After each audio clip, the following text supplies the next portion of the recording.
Patrick Beatty Reviews, the #1 for news. It's Patrick Beatty Reviews, #1 for news. Yeah.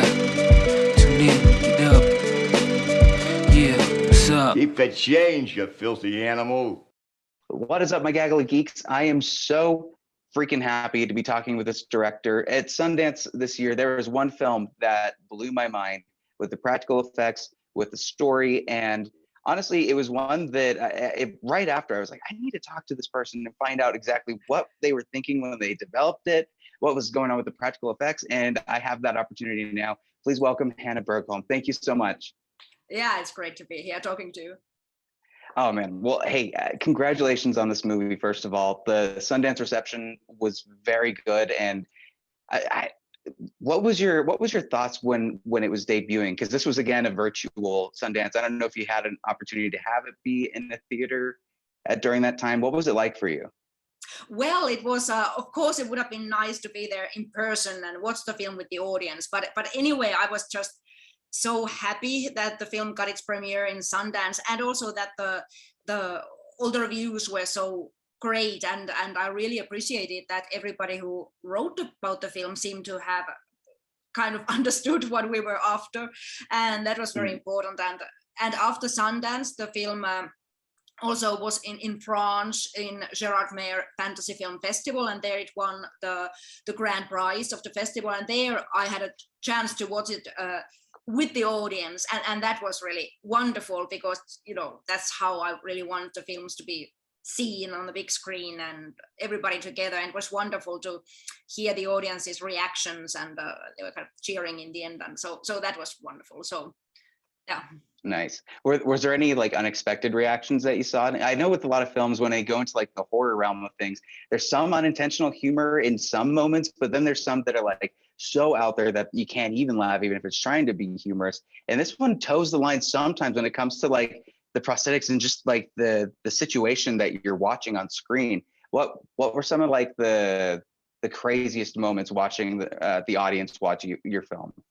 Well, watching with the audience was actually quite rewarding, because they were also laughing, kind of like giggling through the film, and that's good, because there's also humor in hatching, and that is why, because I always feel that when our life is most tragic and we just try to cope, we end up acting in very comical ways. So I really like that they were kind of giggling in all the moments that also make me laugh. But also it's nice to watch it with many different kind of audiences. I watch it in Sweden, in Gothenburg, and in Finland, and there people are not so openly laughing. So there it was more kind of, everybody were kind of more concentrated and quiet, and that is also fine, because even though there is humor, there's also very sad moments in the film. So all those reactions are kind of good.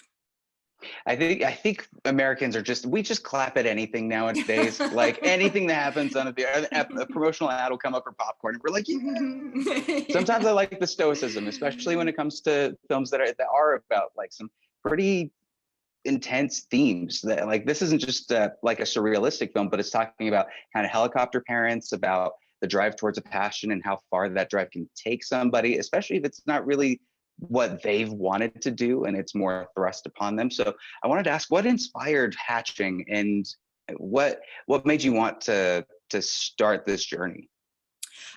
Well, the whole journey really started of our screenwriter Ilya Rautsi telling me a one sentence idea, which was that the boy hatches a doppelganger out of an egg, and that is all he knows. And then I really wanted to change the lead character into a girl, because I really think that I'm missing to see more stories about women and girls in films. And but I was really fascinated about Ilya's idea, and then I really started to think about that. Okay, this sentence, and what does it mean? Okay, girl hatches something. So for me, it told about a girl who was trying to hide some of her feelings and some sides of her character. And in Hatching, there is this mother-daughter or mother-child relationship. So I started to think about that. Okay, there is, in this film, it seems like there's something wrong with the mother-daughter relationship, and there is theme of growing up. And so I really wanted to tell about this, the kind of mother-daughter relationship where the mother kind of thinks that her child is there to fulfill her own unfulfilled dreams, and so the child is kind of tool for her to make herself feel better, no matter what the child actually wants herself. Oh, and the chemistry between the mother and daughter is incredible in this, and really stellar casting as far as those two. The sport that she's kind of immersed in, both of them, is gymnastics. Was that originally in the first screenplay what the sport was planning to be? Did you have any conversations about a different sport first? Well, that was actually from very early on. That was the gymnast was there. One reason is that our screenwriter is a former gymnast himself. He has actually liked the sport, so he didn't have any dramas about it. But we wanted her to have a kind of hobby where the mother is pushing her, and gymnasts seem to fit for our film, because in gymnasts it's very important. It's very physical sport and kind of competitive sport, and also it's very important to do things perfectly and that your body is kind of perfect, and that really fit our story very well. Well, in practicing that, if you miss one like miscalculation, even if it's the slightest one, can mean disaster. Exactly. Especially when you're repetition, and I'm thinking the particular moment where the mom is, I don't want to spoil too much, but when repetition becomes a little bit deadly in a sense, where it's like this is harmful in so many ways. But also, doesn't it have a lot to say about kind of like the YouTube family channels that are happening now, and how it does feel like kids are becoming in a lot of ways a commodity for, like, well, maybe we can get famous on TikTok because this baby does a cute thing or something to that extent. Was that also kind of thought about in the process of filming? Yeah, it was. And having this social media theme in the film wasn't yet in the kind of first script version. It wasn't yet there. We just wanted to tell about a mother who is trying to keep up appearances of this kind of perfect family. And then I started to think about that, what is today's way of keeping up appearances? And I think that is really social media. So so then I really wanted to make the mother to be a kind of influencer. So she's all the time shooting videos and vlogs about her talented daughter and her perfect home.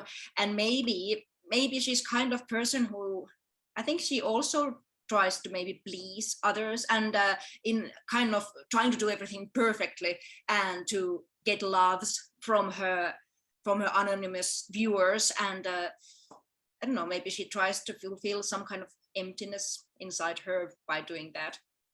Well, it's kind of how I do all of my TikTok videos. It's like just